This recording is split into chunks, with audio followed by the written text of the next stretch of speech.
नमस्कार, मी पोपट पिटेकर. नवराष्ट्रामध्ये आपलं सर्वांचं स्वागत. राहुरी विधानसभा पोटनिवडणुकीचा निकाल आता जवळजवळ 14 फेऱ्या संपलेले आहेत आणि भाजपचे अक्षय कर्डिले हे मोठ्या आघाडीवर आपल्याला पाहायला मिळतात आणि भाजपकडून मोठ्या प्रमाणात जल्लोष आपल्याला पाहायला मिळतंय. काय सांगाल तुम्ही? अक्षय कर्डिले मोठ्या माध्यमाने आपल्याला आघाडीवर असले तर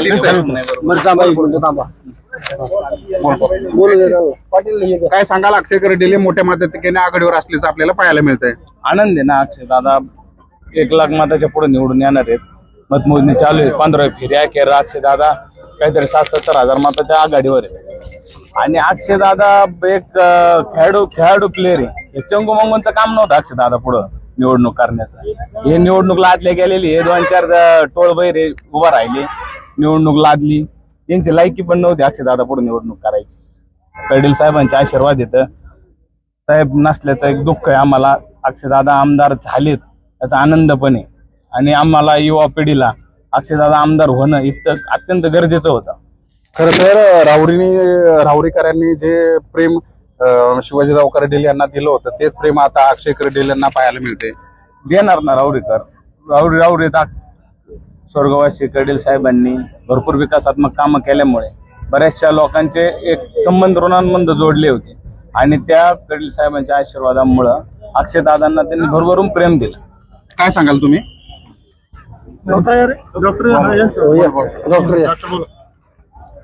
आज जे निवडणुकीत अक्षय दादांना जे 1 लाखाच्या वरती मताधिक्य भेटलंय, हे कर्डिले साहेबांनी जे 25-30 वर्षात जे राजकारण केलंय कामाची पोच पावती म्हणून अक्षय दादांना हे लीड भेटलंय. आणि अक्षय दादांचं जे सक्षम नेतृत्व आहे हे आज म्हणजे इथून माग पण 10 वर्षापासून दादांनी जो संपर्क केलाय पूर्ण मतदारसंघात, याची एक पोच पावती आहे की आज साहेबांचा आशीर्वाद आणि अक्षय दादांचं कार्य हे आज तुम्हाला मतपेटीतून दिसतंय. 1 लाखाच्या प्लस मताधिक्याने अक्षय दादा निवडून येते असा आमचा कार्यकर्त्यांचा ठाम विश्वास. खरं तर 27 फेऱ्या आहेत आणि आता 14 फेऱ्यांचे निकाल हाती लागलेले आहे. त्याच्यात जवळजवळ 50,000च्या वरती जे आहेत त्यांना मला बोलता असेल एक आम्हाला आनंद तर खूप मोठा आहे. युवा नेता झाला म्हणजे महाराष्ट्राचा एक युवा नेता म्हणून त्यांची आज निवड झालेली. आमच्या तरुण वर्गाने त्यांची निवड केली आणि ही जेवढं श्री आहे हे आमच्या सगळे तरुण वर्गाचंच. खरं तर विजयाच्या आधीच नगरमध्येच नाही तर पुण्यात देखील बॅनर लावलेच आपल्याला पाहायला मिळत होतं. ते नेतेचे त्यांच्या वडिलांचे 30 वर्षाचे कार्य आहे. ते जनतेची त्यांची फार मोठी नाळ आहे. त्याच्यामुळं पण आम्हाला एक गोष्ट अशी झाली, हे आनंद इतकं दुःख बी तितकं. आम्हाला 25% आनंद आहे, 75% दुःख आहे.